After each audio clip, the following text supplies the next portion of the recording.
Vamos falar agora um pouco sobre a tortura, a repressão nos porões da ditadura aqui no Rio Grande do Norte. Queria que você falasse desses locais. Tipo, a gente sabe que 16RI, RO, Base Naval, você falar quais os locais, para a gente começar a visualizar os locais onde essas pessoas ficaram presas. Quais eram esses locais? Bom, os locais, e já conhecidos pelas publicações, nos quartéis militares, 16RI, Regimento de Obuses, onde eu fiquei, né? Onde era constituído comissões de inquérito, né? Também os locais, logo depois, eram locais da quartel da Polícia Militar, o hospital da Polícia Militar. Não foi na minha época, foi já quando eu regressei a Natal. Eu não tive preso no quartel da Polícia Militar, mas eram quartéis que eram transformados em cárceres, né?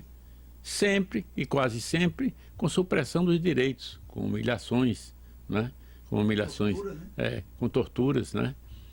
E nos depoimentos do livro de Mailde Pinto, ela conta com clareza, né, as humilhações e as submissões que tiveram as mulheres que foram presas lá no cárcere, onde eu fiquei preso aqui em Natal, no RO, Regimento de Obuses, ao vim do Recife, da Casa de Detenção do Recife, né?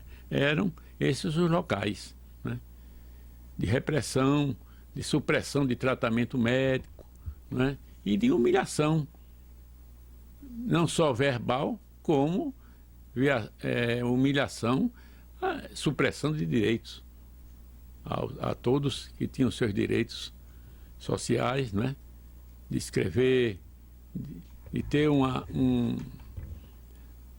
a sua dignidade assegurada. Então, esse é o quadro, né? As pessoas que entraram na clandestinidade, você tem lembrança dessas pessoas? Como é que elas faziam? Para onde elas iam? Como é que foi o processo de se entrar na clandestinidade? Em Sim. 64 e depois de 68? Como é que foi? Era um processo de mudança de nome, né? Eu mesmo adquiri uma nova identidade, né? Outros companheiros a mesma coisa. Tivemos a ajuda de vários companheiros, né, que exerciam até alguma influência, né, de fornecer documentos, eu mesmo tive em Fortaleza. Era uma vida clandestina. Às vezes até eu em Recife, por exemplo, e outros companheiros em Recife, a gente todo dia dormia em um local diferente, para não ser pego pela reação, né? Uma vida realmente de clandestinidade total, né? Muitos. E outros também ajudando a manter, por exemplo, a Elizabeth Teixeira, né? Eu tive muito apoio dos familiares dela, né? João Pedro Teixeira já tinha sido assassinado e eu dormia, vamos dizer, na plantação de cana, tá? Perto em Mamanguape, em Sapé, né? E outros companheiros também. Era uma vida realmente que só quem passou quem sabe avaliar. De pura clandestinidade. Durante mais de 2 anos nós passamos. Então, fomos obrigados a isso pela questão da dissipação, porque ao passar o golpe, as instituições legais foram dissolvidas. A perseguição era muito forte. E a continuação da luta e a solidariedade era necessário também. Tínhamos que nos ajudar uns aos outros a escapar, a sobreviver, a resistir. Não era resistência armada, era uma resistência pessoal, de ver se a gente atravessava aquele mar vermelho, né? Como tem na Bíblia, né? Que Moisés fala. Era isso. Mas aí você pode falar alguma coisa sobre sua família? Como ficou sua família? Bom, foi uma situação muito difícil. Eu, ao voltar à legalidade, meu filho, Merício, que é o filho único, ele não me conhecia mais. Estranhou a minha presença, né? E minha esposa, minha primeira esposa, foi viver de favores, né? De alguns amigos, se arrecadava aqui e-mails, né? E lá em Recife ainda recebi a visita da minha mãe e de meu padrasto, né?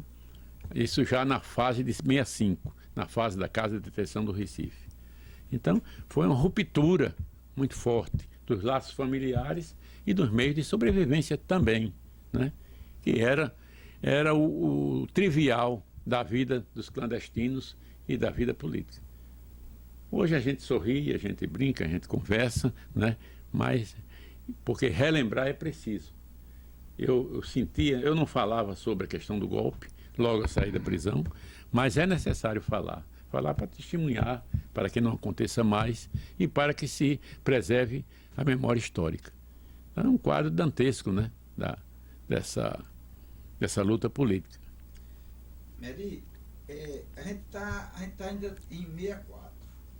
Para depois a gente chegar, antes de chegar lá a partir de 68, eu queria que você falasse de alguns personagens de 64, digamos, que faziam parte de toda essa luta da questão da reforma de base. E pessoas que hoje não se fala muito.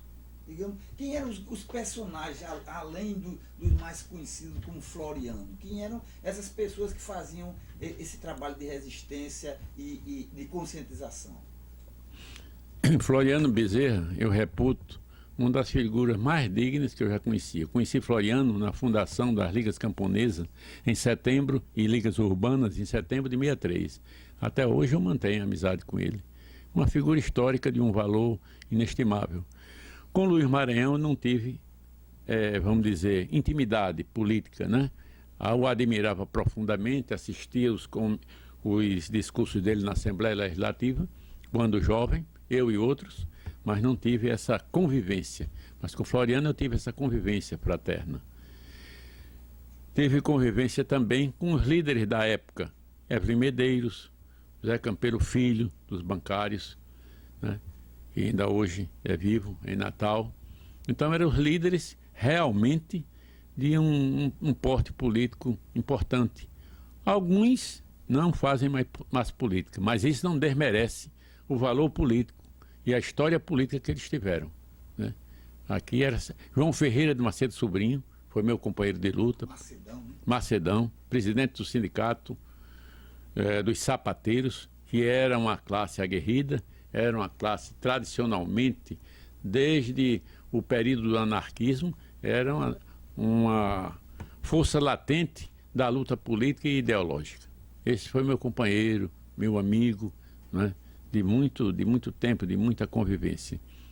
Outra convivência que eu tive foi um líder importante, até historicamente foi a pessoa que mais me deu exemplo, Gregório Lourenço Bezerra. Convivi com ele quase 2 anos, 1 ano e 8 meses. E Gregório Lourenço não tem adjetivos para dizer da importância dele. É uma figura histórica e que eu tive assim muita, vamos dizer, apesar do momento difícil que a gente atravessou, uma satisfação de conhecê-lo. Eu imaginava Gregório, pela minha ignorância eu digo no sentido da imagem retratada nos livros, que era um líder muito, vamos dizer, mais do que enérgico, muito possessivo, né? De querer fazer as coisas na base na lei ou na marra, como dizia Julião, mas não era nada disso. Ele era de uma ternura humana profundamente inesquecível. Então, Gregório Lourenço Bezerra encarna isso. Luiz Maranhão também encarna isso, pelo que eu li dele, pelas lembranças que eu tenho dele da leitura, não é? E de vários outros companheiros também que eu tive na Casa de Detenção do Recife, né? De camponeses, né? De Júlio Santana, foi meu companheiro de prisão, Júlio Santana da Silva. Depois foi companheiro de Juliano Siqueira lá na prisão. Pessoas saídas da luta do campo, mas com muita pureza. Então isso me ensinou, isso me facilitou, né, o acesso ao livro. Fiz cursos dentro da prisão, e é uma coisa importante, né? Nós tínhamos coletivo político. E eu, durante esse período, fui dirigente do coletivo político. Por quê? Porque havia muita contradição naquela época de ideias, de facções políticas, muita, vamos dizer, divergência de pontos de vista, né? E eu com o temperamento que eu tinha, quase um padre, né? A paciência enorme, né? Hoje não tenho mais essa paciência. Eu moderava as coisas e conduzia. E muito jovem, 22 anos, né? Quando cheguei na Casa de Atenção do Recife. Então, é esse exemplo, né, que a gente colhe dessa grande luta e desse grande inferno astral que nós vivemos, a gente recolher lembranças inesquecíveis. É tanto que hoje eu sou amigo de Jurandir Bezerra, que tem 80 anos de idade, é o filho de Gregório Bezerra, que milita muito lá em João Pessoa, né? Então são coisas assim que a gente não esquece. E a gente não lamenta o que passou.